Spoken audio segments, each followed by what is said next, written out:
iemand in de zaal die niet doorheeft waarom hij of zij hier is? Misschien dat toch nog 1 of 2. Houd op. Welkom beste mensen bij de jaarlijkse lintjesregen ter gelegenheid van Koningsdag. En vandaag zal een aantal van u worden gedecoreerd. Welkom aan de leden van de Raad en het college. En zeker ook welkom aan de delegatie van het Oranje Comité. Dan roep ik nu als eerste naar voren de heer Casper van Brakel, 76 jaar, geboren in Hellendoorn.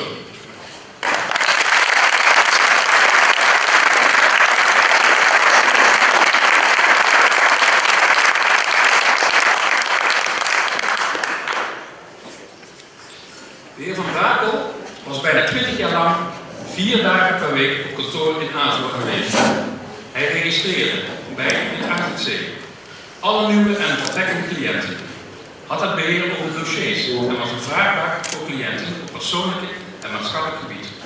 Gelet op zijn meer dan 20-jarige intensieve vrijwillige verdiensten voor de samenleving, in het bijzonder voor de asielzoekers, heeft het Zijne Majesteit de Koning behaagd de heer Casper van Brakel te benoemen tot lid van de Orde van Oranje Nassau. En daar feliciteer ik hem van harte mee.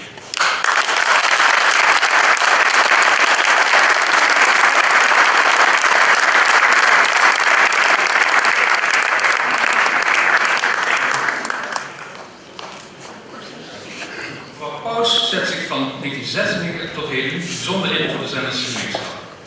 Vooral op kerkelijk gebied is zij actief in velerlei functies. Als lid van de stuurgroep parochieverband Born en Herpen Zenderen een degelijke bijdrage heeft geleverd aan het samenwerkings- en fusieproces van de diverse parochies. Ook buiten de kerk is mevrouw Paus actief voor het dorp, bijvoorbeeld als voorzitter van de volleybalclub Singo, als secretaresse van de Zenderse Begrafenisvereniging en voor het Zenderse gemeenschapsblad De Vos. Gelijk op de aard, de duur, de continuïteit en de uitstraling van de verdiensten voor de leefbaarheid van de gemeenschap van Zenderen heeft het Zijne Majesteit de Koning behaagd mevrouw Elisabeth Maria Theresa Paus te benoemen tot lid in de Orde van Oranje Nassau. En feliciteer ik van harte.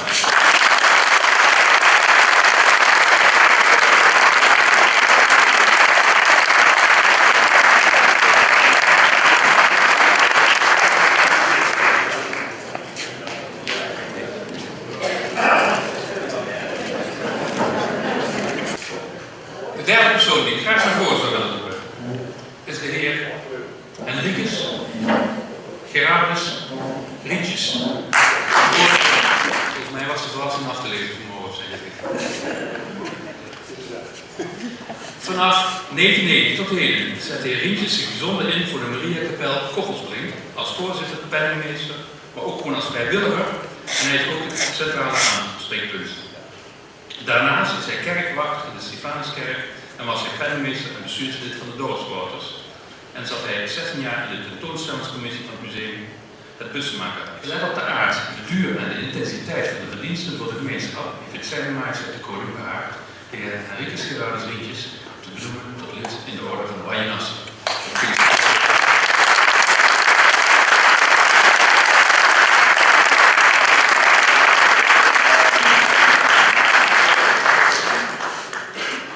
De heer Bernard Hendrik Slotman.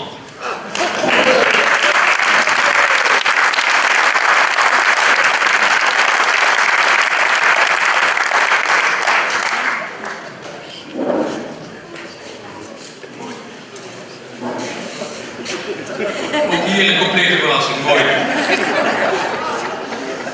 De heer Slotman zet zich al 30 jaar bestuurlijk in op maatschappelijk en kerkelijk gebied voor onder andere de protestantse gemeente in Born, voor de voedselbank in het Twente, als bestuurder van het Dijkhuis in het verleden en als raadslid voor het CDA recent.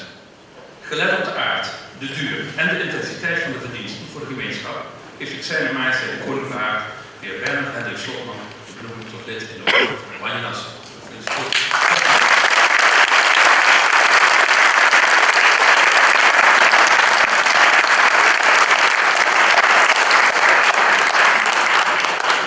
En